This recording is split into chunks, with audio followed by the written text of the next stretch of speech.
네, 하나님의 말씀은 갈라디아서 3장 19절로 29절 말씀이 들어갔습니다. 3장 19절로 29절.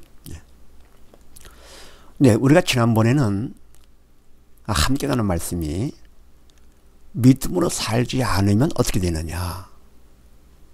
사실 우리가 믿음으로 살지 않으면, 다시 말해서 율법을 열심히 지키며 산다 하더라도, 말씀 따라서 산다 하더라도 결국은 저주 아래에 있는 자가 된다 그랬습니다. 그러니까 믿음이 없으면 내가 주체가 되죠. 성령께서 나를 도구 삼아 성령이 주체가 되지 못하고, 믿음이 없어 내가 주체가 될 것 같으면 내가 아무리 말씀대로 산다고 한다 하더라도 그건 바로 율법 행위에 속한 자가 돼서 저주 아래에 있게 된다 그랬습니다. 더불어 율법의 저주에서 결국은 믿음이 없으면 속량받지를 못하게 되죠. 왜 그렇습니까? 믿음이 없어 영이 죽었으니까. 그래서 결국은 약속된 천국 유업도 받을 수가 없다 그랬습니다. 원래 이 약속은 믿는 자에게 주신 하나님의 약속이죠. 그래서 믿음이 있어 영이 살아야 천국 가는 것. 천국은 산 자만이 가는 것이죠. 믿음으로 가는 것이죠. 우리가 율법에 행함으로써 행위로 가는 것이 아닙니다. 그래서 믿음으로 살지 않을 것 같으면 하나님께서 약속해 주신 천국 유업을 받을 수가 없다. 그만큼 뭐가 중요합니까? 믿음이 중요하다. 하는 말씀을 함께 나눴습니다. 자, 그럼 오늘은 또 무슨 말씀이냐? 그러면 율법은 뭐냐? 율법이란 무엇인가? 자, 그렇게 하시고 19절 말씀 봅니다. 그런즉 율법은 무엇이냐? 범법함을 인하여 더한 것이라. 천사들로 말미암아 중보의 손을 빌어 베푸신 것인데 약속하신 자손이 오시기까지 있을 것이라. 아멘. 율법은 뭐냐? 첫 번째 뭡니까?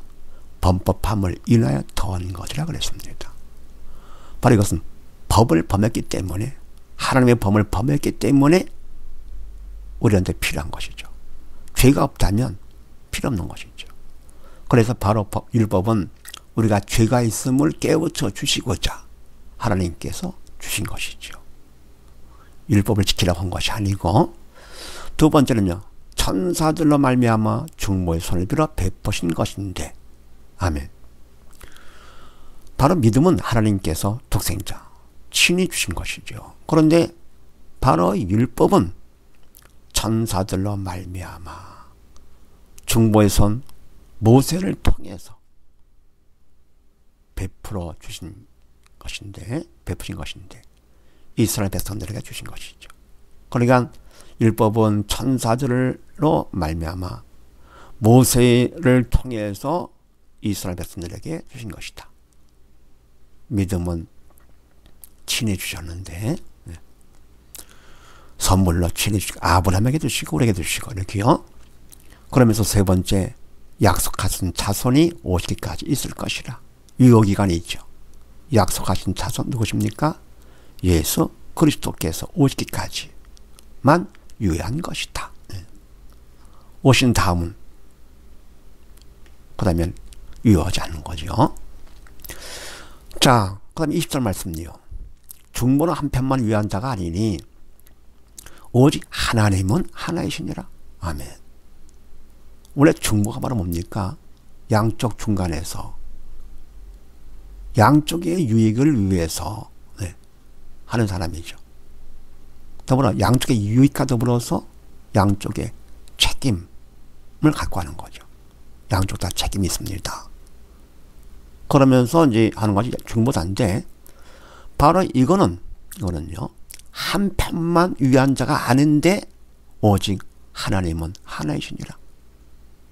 아, 감사한 일이죠. 이 말은 뭡니까? 이 약속은 우리만 위한 겁니다. 하나님 위한 것이 아니고 양편이 아니라 하나님을 위한 것은 우리만 위한 그리고요, 거기에 대한 책임 하나님만 지는 거죠. 이 얼마나 감사할 일인가. 그래서 바로 독생자 예수님이 오시기까지, 네, 오시는 것은 우리하고 의논해서 한 것이 아니잖아요. 그리고 하나님을 위해서 한 것도 아니고, 그리고 우리한테 책임을 물으려고 한 것도 아니고, 오직 하나님은 하나이시니라. 네. 해서 바로 율법은 유효기간이 있다는 것을 아시고, 그 다음에 21절. 그러면 율법이 하나님의 약속들을 거스르느냐? 결코 그럴 수 없느니라. 왜냐하면 그것은 만일 능히 살게 하는 율법을 주셨다면 우리가 반드시 율법으로 말미암았으리라. 아멘. 그러면 율법이 하나님의 약속들을 거스르느냐? 하나님께서 아브라함에게 약속했잖아요. 믿음으로 의롭다고 인정해 주시고 천국 유업을 약속을 했습니다. 그런데 그 약속과 율법 서로 어긋나는 것이냐? 결코 그럴 수 없느니라. 만일 능히 살게 하는 율법을 주셨다면, 이 말은 뭡니까? 능히 살게, 율법을 통해서 우리가 살 수 있다. 그러면 안 되는 거죠. 네. 그러니까 율법을 통해서도 우리가 죄를 용서받고, 그리고 우리가 반드시 율법으로 말미암았으리라. 어렵다라고 인정할 것 같으면은, 그러면은 율법을 통해서 반드시 우리가 살 수 있고 의롭다가 되는 거니까 그러면 안 된다. 해서 우리가 살게 되는 것도 예수님을 통해서만 살고, 또 의롭다 인정받는 것도 예수를 통해서만 인정받는 거죠. 그러니까 예수를 통해서 죄를 용서받고 죽음에서 벗어나 생명을 얻게 되는 것이죠. 그리고 예수를 믿음으로 칭의 의롭다가 인정받는 것이지, 율법을 우리가 열심히 잘 행함으로써 의롭다 인정받고 또 그걸 통해서 우리가 죽은 영에 살고, 절대 그렇지 않다. 결코 그럴 수 없느니라. 네. 그러면서 20절 말씀에 그러나 성경의 모든 것을 죄 아래 가두었으니 왜냐할 것 같으면 이는 예수 그리스도를 믿음으로 말미암은 약속을 믿는 자들에게 주려 함이니라. 아멘. 그래서 말씀에도 나와 있지 않느냐. 성경이 모든 것을 죄 아래 가두었다라고. 로마서 말씀을 보고 같으면 의인은 없나니 하나도 없다. 그럼 뭡니까? 깨닫는 자도 없고 하나님 찾는 자도 없고. 왜 하나님 찾지 않습니까? 영이 죽었으니까요. 뭐를 다른 걸 해서라도 의롭다 인정받을 수가 없고요. 예. 그리고 영적인 것을 깨달을 수가 없습니다. 하나님을 찾는 자도 없고. 오직 뭐냐? 예수님을 통해서만, 이 온 예수 그리스도를 믿음으로 말미암은 그 약속을 하나님께서 믿는 자들에게 주기 위해서. 그러니까 우리가 율법은 우리가 죄가 있음을 깨우쳐 주시는 것이며 주님께서 오실 때까지만 유효한 것이지, 네, 이거를 통해서 우리가 살 수 있는 것은 아니다.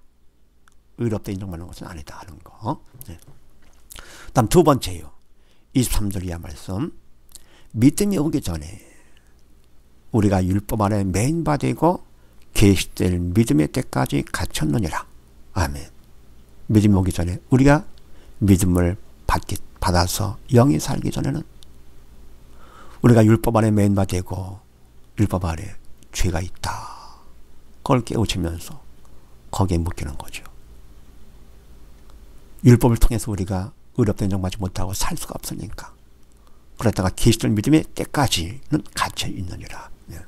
그렇죠. 네. 믿음이 오기 전까지는 갇혀 있습니다. 이같이 율법이 우리를 그리스도에게로 인도하는 모학 선생이 되어 우리를 하여금 믿음으로 말미암아 의롭다 함을 얻게 하려 함이니라. 믿음이 온 후로는 우리가 모학 선생 아래 있지 아니하도다. 아멘. 해서 바로 뭡니까? 율법이 우리를 그리스도에게로 인도하는 모학 선생. 그럼 믿음이 오기 전까지는 율법 안에 묶여 있다가, 매여 있다가, 네, 바로 율법을 통해서 우리가 죄인이다 알았으니까, 그럼 우리가 죄를 벗고 싶지요. 죽었다 살고 싶지요. 그럼 누구한테 가야 되느냐? 예수께만 가야 된다. 해서 바로 율법이 예수님께 인도하는 모학 선생 인도자가 되어서 우리로 하여금 믿음으로 말미암아 의롭다함을 얻게 하려 함이니라. 믿음을 통해서만이 의롭다 참 잘했다 그러면서 인도를 해주시고 청용력을 받도록 해주는 거죠. 그래서 믿음이 온 후로는 이런 뭡니까? 우리가 모학 선생 아래에도 있지 않게 된다. 율법 아래에 있지 않게 되는 거지요. 그래서 이와 같이 율법은 유효기간이 있어가지고 예수께로 인도하는 인도자 모학 선생이 되고, 그리고 우리가 믿음이 오면 믿음을 받아서 영이 살면 그때는 모학 선생도 필요가 없죠. 율법이 의미가 없지 이게요. 네.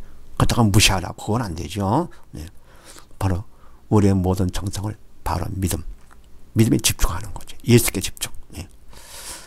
그 다음에 26절 이하 너희가 다 믿음으로 말미암아 그리스도 예수 안에서 하나님의 아들이 되었으니 누구든지 그리스도와 합하여 세례를 받은 자는 그리스도로 옷 입었느니라. 아멘. 너희가 다 믿음으로 말미암아, 너희가 누굽니까? 믿음을 받은 우리들이죠. 믿음 있는 우리가 다 믿음으로 말미암아 그리스도 예수 안에서 하나님의 아들 다 됐죠. 하나님께서 예수님을 통해서 우리 죄를 용서해 주시고 생명을 주사 살려주시고 당신의 자녀로 삼아주신 것입니다. 큰 은혜죠. 사랑이죠. 그래서 누구든지 그리스도와 합하여 세례를 받은 자 주님과 함께 죽고 주님과 함께 살아. 그렇게 한 자는 그리스도로 옷 입었느니라. 여러분 내가 죄로 죽었던 몸 이제는 주님과 하나가 됐던 거죠. 하나가 돼서 살고 죽고 한 몸이 됐습니다. 그래서 그리스도로 의의 옷을 입었느니라. 너희는 유대인이나 헬라인이나 종이나 자주자나 남자나 여자 없이 다 그리스도 예수 안에서 하나이니라. 아멘. 유대인이나 헬라인이나 인종을 초월해서 종이나 자주자나 지교를 초월해서 남자나 여자나 성을 초월해서 그런데 제한받지 아니하고 모두 다 그리스도 예수 안에서 믿음으로 말미암아 그리스도 예수 안에서 우리는 하나다. 믿음으로 하나, 예수로 하나. 네.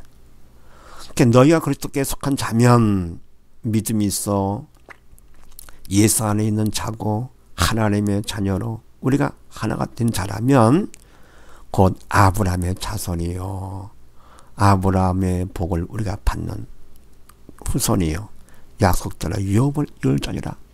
우리 또한 아브라함이 받은 천국 유업, 우리 또한 천국 유업을 받아 천국을 할 수 있는 자가 된 것이다. 율법으로 되는 것이 아니고 율법은 유효기간이 있고 죄가 있으면 깨우쳐지는 것. 예수를 만나 믿음을 받으면 그때는 뭡니까? 그 율법 모학 선생의 역할도 벗어나는 거죠. 그리고 믿음을 통해서 우리는 인종이고 성별을 초월해서 우리는 하나가 돼서 이제는 아브라함과 같이 약속의 자녀요 약속대로 유업을 받은 자. 그러니까 우리가 믿음 안에 있다 할 것 같으면은 아브라함은 우리의 믿음의 조상이에요. 그리고 그리스도가 우리의 믿음의 주가 되는 거죠. 주인 되시는 거. 이런 놀라운 복을 율법을 통해서 주님께 인도받음으로 받는 사실을 우리가 믿고 하나님의 감사하는 믿음으로 승리하는 우리 모두 다 되시기를 주의 이름으로 축원드립니다. 감사합니다.